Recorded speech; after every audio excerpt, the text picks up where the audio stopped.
Alors bonjour et bienvenue pour cette troisième capsule des vitamines du royaume sur le salut. Aujourd'hui, nous allons voir comment obtenir le salut. Amen.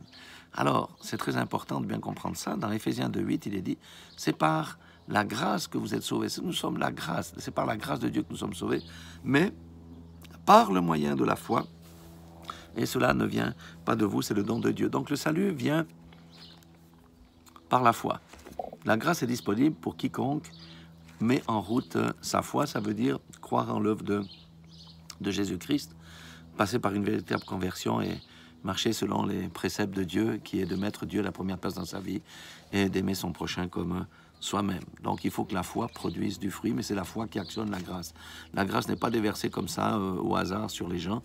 Il y a une première chose, c'est par le moyen de la foi. La parole de Dieu vient de ce qu'on entend, et ce qu'on entend fait que nous pouvons aller vers une conversion et recevoir le salut. Amen.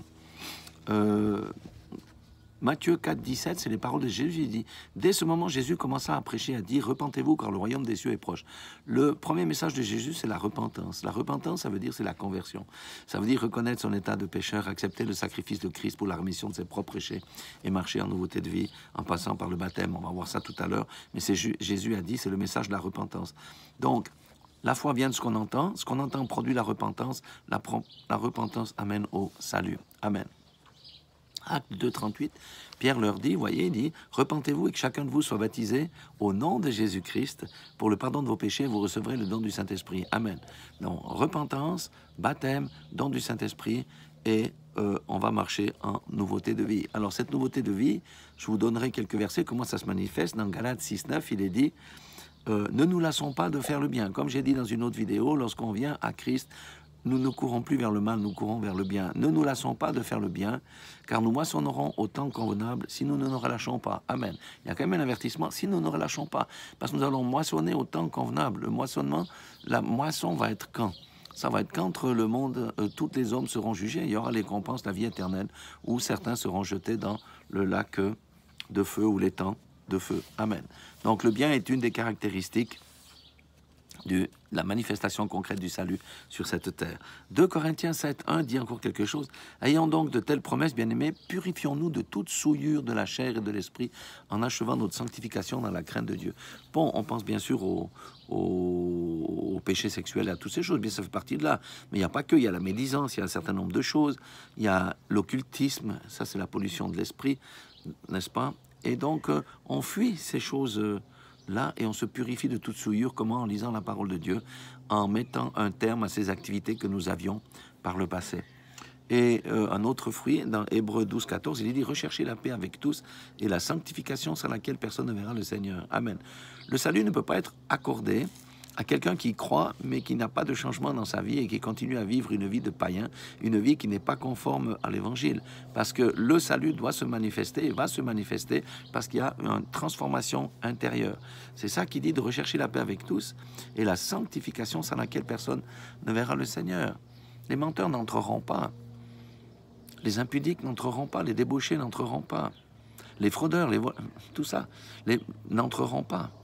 Donc c'est ça la sanctification. Mais c'est le Seigneur qui nous aide, par le Saint-Esprit qui est en nous, à fuir ces choses-là.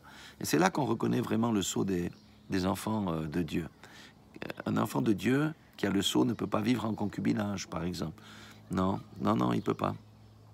Vous prenez encore un autre verset dans 1 Thessaloniciens 4, versets 2 à 8. Je ne vais pas tout lire, je vais prendre le verset 2 et 3.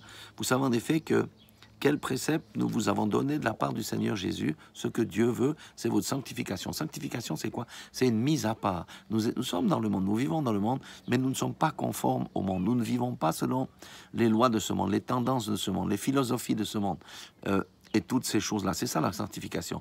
Nous sommes mis à part, nous nous mettons à part. Et plus nous allons dans notre marche dans le Seigneur, plus nous allons détester ce monde pourri, car il n'y a rien de bon dans ce monde-là. C'est là que vous pouvez savoir que vous avez le salut. Non, autrement, votre conscience va vous accuser. On ne peut pas avoir le salut et dire j'ai fait réciter une prière une fois et vivre comme un païen, même pire qu'un païen. Ça, c'est pas une manifestation du salut. Le salut manifeste des fruits, c'est les fruits de l'esprit et les choses que j'ai dit tout à l'heure. Et un dernier point aussi concernant le salut, c'est l'obéissance. Amen. Hébreux 5.9 dit clairement, à propos de Jésus, et qui, après avoir été élevé à la perfection, est devenu pour tous ceux qui lui obéissent l'auteur d'un salut éternel. Salut sans obéissance à Jésus, sans obéissance à la parole, il y a quelque chose qui ne joue pas. Ce sont des fausses doctrines. Ce sont ceux qui obéissent à Jésus, qui suivent l'Esprit, qui marchent dans la sanctification. C'est une conséquence de l'alliance qu'ils ont fait avec Jésus. Regardez même lorsqu'un homme marie une femme, est-ce qu'il lui promet de la tromper avec le premier inconnu? Est-ce qu'il a promis de la battre? Non. S'il fait ça, il n'est pas en alliance avec la personne. Et c'est le divorce qui va être prononcé. Donc c'est ainsi avec le Seigneur. Si on est en alliance avec le Seigneur, on ne divorce pas par nos comportements, par nos choses. S'il nous arrive de tomber, ce qui est tout à fait possible, on se repent, on continue notre route, le sang de Jésus nous purifie de tout péché, mais nous marchons dans la lumière parce que nous sommes des enfants de lumière. Donc voilà, c'est quelques mots. Nous sommes sauvés par grâce, mais il faut que la grâce soit activée par la foi, la repentance, le baptême, la marche dans la nouveauté de vie, pratiquer le bien. Ce sont toutes des choses qui découlent du salut qui sera manifesté au jour du jugement, parce qu'aujourd'hui, tant qu'on est sur cette terre, on est encore dans un corps de chair. Et la sanctification, c'est la mise à part. Voilà comment le salut s'obtient. C'est la grâce de Dieu, mais par la foi. Et la foi nous amène à vivre correctement selon le canon des Écritures. Amen. Soyez tous bénis dans le nom puissant de Jésus-Christ.